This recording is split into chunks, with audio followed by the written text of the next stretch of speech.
Bolsonaro. Agora, bom, mais uma vez, eu tenho que falar dele. Não, eu por mim não falaria não, tá? Olha, imagina, Vale Bene, eu sei Camões de cor. Por que eu ia querer falar de Bolsonaro? Olha, se quiser, eu passaria horas aqui declamando Camões. Entende? Eu sei quase o primeiro canto dos Lusíadas inteiro. Eu não ia querer falar dele. Mas, infelizmente, ele foi presidente do Brasil e é uma figura relevante na política brasileira. Aliás, eu falo dele porque ele é uma figura relevante na política brasileira a despeito da minha vontade e do meu gosto. Não é? Por mim, estaria já na cadeia. Mas está aí. Não é? Estão aí inventando coisas. E a capacidade dele, inclusive, de contar mentiras, nós vamos ver, é um negócio fabuloso. Assim, mas sem hesitar. E certamente os que o seguem, dão dinheiro para ele, acreditam no que ele diz. Mentiras factuais, assim mesmo, escancaradas. Tá aí, circula nas redes, o Supremo tomou uma decisão para que o Bolsonaro seja julgado no Supremo. Foi uma decisão tomada por 7-4 para prejudicar Bolsonaro. Se isso fosse verdade, então Nunes Marques votou para prejudicar Bolsonaro, Vale Bene?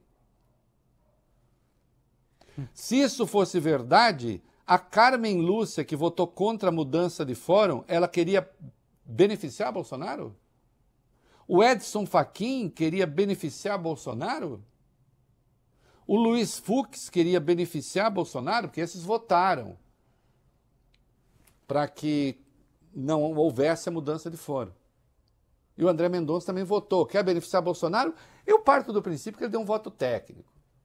Assim como os outros 7, que disseram crime cometido no cargo vai ser julgado no foro daquele cargo. Só que essa decisão é anterior a Bolsonaro. Não tem nada a ver com Bolsonaro. Mas ele tem que ficar inventando teoria conspiratória. E agora tem, querem me tirar da eleição. Vamos lá, vai. Jair Bolsonaro e o presidente nacional do PL, Valdemar Costa Neto, voltaram a se encontrar publicamente nesta quarta-feira após o ministro Alexandre de Moraes, do Supremo Tribunal Federal, ter liberado o contato entre eles. Os dois almoçaram juntos num restaurante de Brasília e depois, em conversa com jornalistas, Bolsonaro voltou a dizer que estão tramando para tirar ele da eleição do ano que vem. Disse mais uma vez que não cometeu crime. Qual crime eu cometi? Você viu as 5 acusações? Uma destruição de patrimônio. Onde eu estava dia 8 de janeiro? Acho que ninguém tem dúvida onde eu estava. Estava nos Estados Unidos. Então as acusações são completamente infundadas. Não tem nenhuma relação minha com o 8 de janeiro. E fizeram uma ginástica para fazer essa ligação. A preocupação sobre o que está sendo acusado é zero. É um relatório político. Ninguém tem dúvida disso. Então nas redações, vocês estão conversando, deve ter assessoria jurídica, tem assessoria jurídica lá, deve ter lido todo o processo. É um julgamento político. O que querem? É me tirar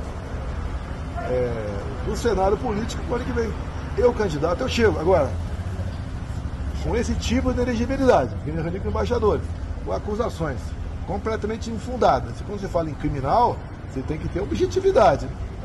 É negar a democracia. Bom, começo com, adoro o negar a democracia porque, se não me engano, este senhor era presidente da República, não candidato, quando ele passou a articular golpe de Estado e quando ele passou a pregar as manifestações contra o Supremo a partir de 26 de maio de 2019, Jair. Jair, a primeira manifestação contra o Supremo, você não tinha perdido nada ainda no tribunal. 26 de maio de 2019. E eu não sei, eu como fui professor, a mentira é detestável para qualquer pessoa, claro, acho eu, decente. Mas quando você é professor, eu acho que dói um pouquinho mais até, né, Vale bem, porque, enfim, a gente tem o compromisso de querer dizer para os estudantes, Claro. né, para a meninada, aquilo que é o saber cientificamente firmado, etc. Né? É curioso, ele diz isso, e veja que ele se refere a 8 de janeiro, só que primeiro que existe relação do 8 de janeiro com o golpe está demonstrada. Os caras que controlavam os acampamentos estavam ligados à arquitetura golpista. Demonstrado. Né? Mas as imputações que dizem respeito ao 8 de janeiro são aquelas que estão sendo imputadas a ele também, ligadas ao ataque ao patrimônio. As imputações mais graves, a cana mais pesada, é tentativa de abolição do Estado de Direito e tentativa de golpe de Estado, Bolsonaro. E organização criminosa. E essas guardam alguma relação com o 8 de janeiro, mas elas seriam, a imputação existiria ainda que não tivesse havido 8 de janeiro. Isso que eu estou lhe dizendo, rapaz, é um fato. Você sabe disso, sua defesa sabe disso. Se alguém levar o que eu estou dizendo para o Dr. Celso Vilardi, ele vai dizer, é mesmo, né? Porque o 8 de janeiro são 3 das imputações ligadas ao patrimônio. As outras existiriam mesmo sem 8 de janeiro. Claro que ele há de considerar injustas. E aí vem a conversa da anistia, né?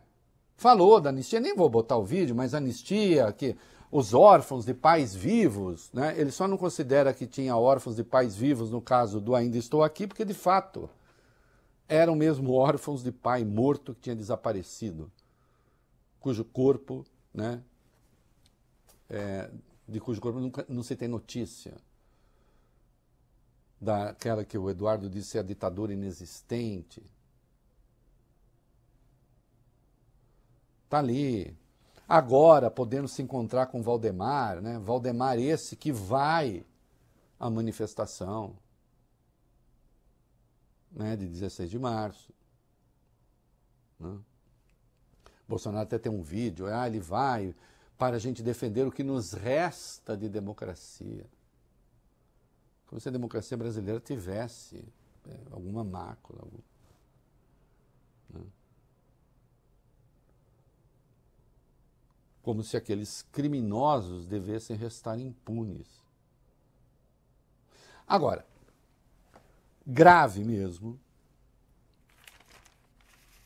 E aí, enfim, eu sei lá se ele combina isso com a defesa, eu duvido.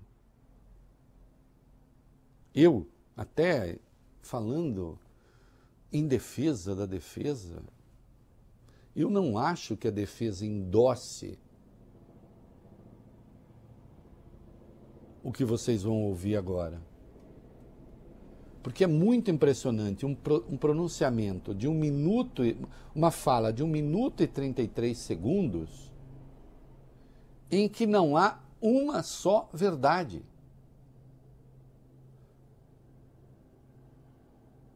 Nenhuma, zero.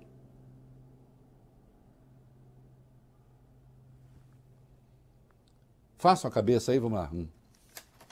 Reinaldo, ainda na entrevista depois de se reunir com Valdemar Costa Neto, Bolsonaro afirmou mais uma vez, sem provas, que Alexandre de Moraes e o TSE interferiram na eleição de 2022. Agora, ajudou a interferir sim nas eleições municipais, como lá atrás o TSE também interferiu nas eleições comigo. Acha justo o TSE, por exemplo. Quando você fala em resolução, você tem um prazo para fazer a resolução, 6 meses antes do pleito. Teve resolução feita pelo TSE entre o primeiro e o segundo turno. É interferência ou não é? Eu não podia Para. Resolução, essa resolução de que ele está falando entre o primeiro e o segundo turno não é resolução. Isso não é resolução. Havia sim, e o TSE tem poder de interferência desde que acionado. Em havendo irregularidades na campanha, ataques indevidos na campanha, a outra parte pode acionar o Tribunal Eleitoral, que, aliás, só age se acionado. Não tem nada a ver com a regulamentação do processo eleitoral. Então, essa é apenas... Eu lamento ter de fazer isso aqui, acho chato fazer isso. Acho chato, eu já disse. Eu preferia aqui estar falando do caolho português. Entende? Do grande Camões. Do Mário Faustino. Dor, dor de minha alma é madrugada e aportam-me lembranças de quem amo e dobram sonhos na mal estrelada memória arfante, donde alguém que chamo para outros braços cardeais me nega restos de rosa entre lençóis do ouvido. Hein, Ciro Nogueira? Seu tio-avô, hein? Precisa pensar nisso, hein, Ciro Nogueira, quando fala certas coisas. Olha que tio-avô você tinha. Mário Faustino. O maior poeta do século passado. Poder estar falando disso, eu tenho que falar do Bolsonaro, eu tenho que ficar falando assim, não, isso é mentira.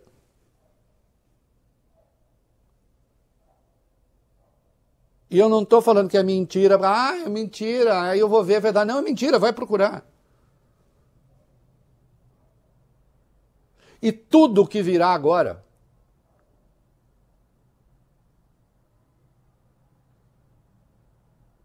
solta um pouquinho mais, vai. Diferença não é? Eu não podia mostrar, no 7 de setembro, 1 milhão de pessoas aqui na rua, não podia mostrar, botar a imagem do Lula defendendo aborto, defendendo roubo de celular. Para. O Lula nunca defendeu o aborto. O Lula nunca defendeu o aborto. Aliás, ele já se manifestou contra o aborto. Isso nunca foi pauta. Pode ter pauta no PT, não sei onde, tal. Do Lula, não. Inclusive setores feministas, etc., se incomodam com a posição do Lula nesse caso. O que o Lula defendeu é política pública para cuidar desse assunto. Se há mulheres que morrem fazendo abortos ilegais, é preciso ter uma política pública. A posição do Lula, eu não estou fazendo defesa do Lula, estou fazendo aqui uma questão factual. A posição do Lula, do programa do governo do Lula, é manter a lei como está. A lei como está permite, discrimina o aborto, tira a condição de crime do aborto, no caso de estupro, de risco de vida da mãe. Aí não é risco de morte, não, é risco de vida da mãe. É a vida que está em risco, não é a morte. Né? Risco de vida da mãe e os fetos anencéfalos aí por decisão do Supremo.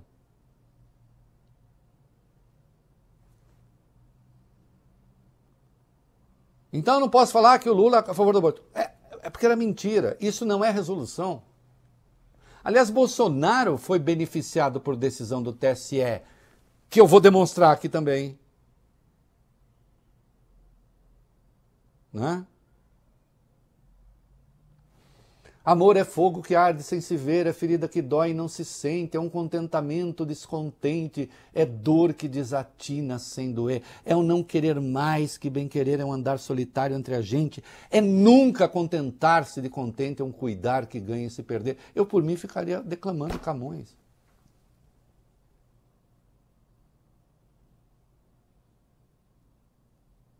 Em vez de ficar desmontando mentira. Solta. Uma cerveja. Eu não podia botar a imagem do Lula negociando requerimento de urânio com o Ahmadinejad do Irã em 2009. Podia mostrar Não. O Lula negociando com a Ahmadinejad do Irã o quê? O que ele estava negociando? Era uma proposta que o Brasil tinha de controle da energia nuclear do Irã. O Brasil fez essa proposta, os Estados Unidos interferiram, Obama entrou e o governo Obama fez depois com o Irã o acordo que o Brasil havia proposto. Isso é histórico. E olhem que eu achava que o Brasil também não tinha que se meter nisso. Uma negociação com o Irã? Essa negociação que ele fala? Falso também. O que mais? Vai. O Lula do Morro do Alemão com o gorro CPX na cabeça. E aí depois me voltou a história do Complexo do Alemão. Voltou a história do Complexo do Alemão. De considerar a sigla do Complexo do Alemão coisa do crime organizado. É incrível isso. Nesse particular, ele é igualzinho ao Trump. Sim. Nós vimos o debate com a Kamala Harris, a capacidade daquele senhor de mentir.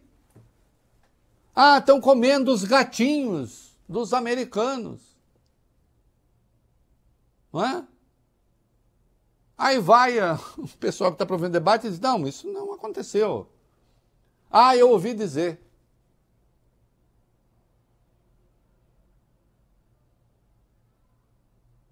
Enquanto quis fortuna que tivesse esperança de algum contentamento, gosto de um suave pensamento me fez que seus efeitos escrevesse. Porém, temendo amor que aviso desse em minha escritura algum juízo isento, escureceu meu engenho com tormento para que seus efeitos não escrevesse. Vai dizer que isso não é melhor que desmontar mentira. É, né? Vai, continua. Me torno inelegível e reuni com embaixadores. Um encontro com o Lula com o traficante do Rio. Não aconteceu. Qual encontro com o traficante do Rio? Qual encontro com o traficante do Rio? É isso que ele quer chamar liberdade de expressão. É isso que ele diz, é interferência da justiça eleitoral. Me deem o direito de mentir à vontade. E aí vocês vão ver, ele vai falar de um troço que realmente foi parar na campanha, em alguém falou, e a Justiça Eleitoral mandou tirar. E a Justiça Eleitoral mandou tirar contra ele. Mas claro que quando tira contra ele, aí é uma poesia. Segue aí. Eu acho que é um direito dele, né? Afinal de contas, é a seara dele fazer isso aí, né? Olha lá. Mas que não seja proibido o outro lado falar sobre isso. Eu fui acusado até de pedófilo.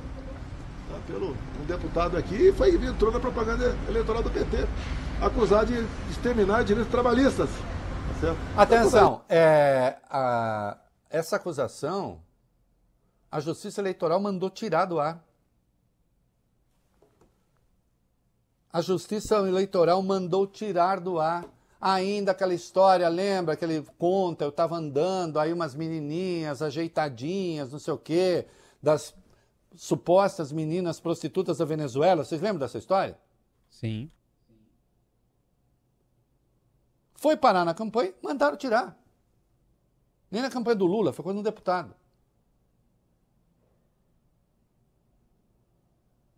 Então não é verdade que com ele se usou outro peso, outra medida.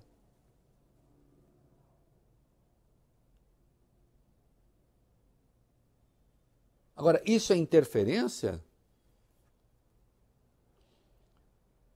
Ele quer isso o quê? Vamos bombar o evento, vamos demonizar o Alexandre. Vai, segue aí. Certo? Vai gostar de tudo que você imaginar. Não gostar de negro, de mulher, LGBT, tudo. Valia tudo para ele, para mim não. Inclusive só negaram para a gente 1,5 milhão de inserções de rádio na reta final. Inclusive foi feita uma outra mentira, olha, outra mentira. Outra mentira, não sonegaram nada.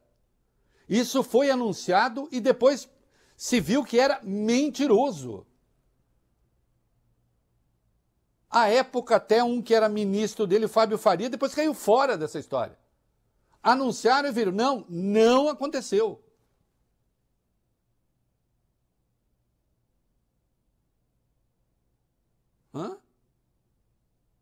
Mudam-se os tempos, mudam-se as vontades, muda-se o ser, muda-se a confiança. Todo mundo é composto de mudanças, tomando sempre novas qualidades. Eu com tanto Camões aqui para dizer, vocês têm que ficar desmontando mentira chinfrim.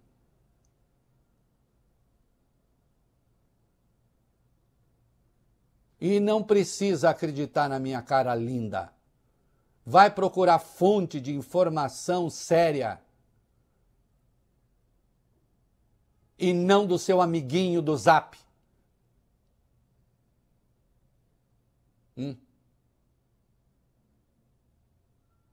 Encerra isso aí, Ivana. Foi feita uma campanha, gastou-se dinheiro para que menores de 16 e 17 anos tirassem título.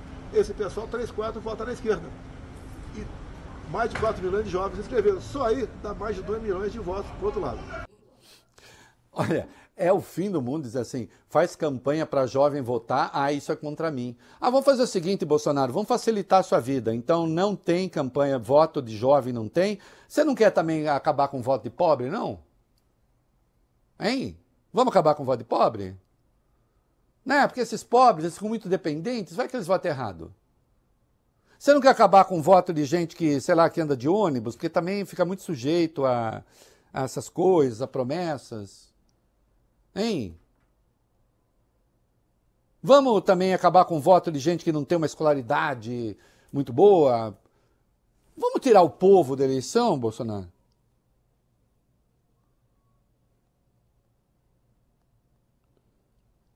Quer dizer que você era contra? Você é contra que tenha jovem? Porque a gente sabe que o jovem vota na esquerda. O que de resto, quando a gente olha os levantamentos que estão sendo feitos, isso nem verdadeiro é exatamente.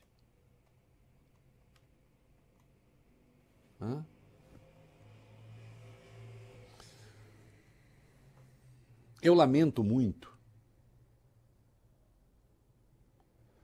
que se estruture toda uma campanha a partir, assim, não há uma única verdade nesse negócio.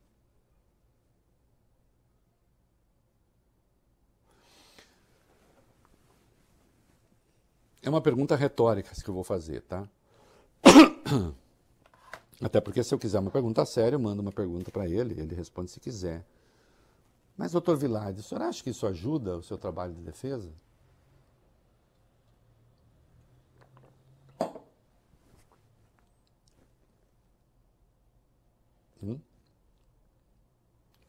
E, obviamente, essa não é uma pergunta contra Bolsonaro, é até uma pergunta que poderia ser considerada favorável. Na linha, olha, não que o Supremo vá se vingar dele, não é isso. É que ele continua a não reconhecer o resultado das eleições.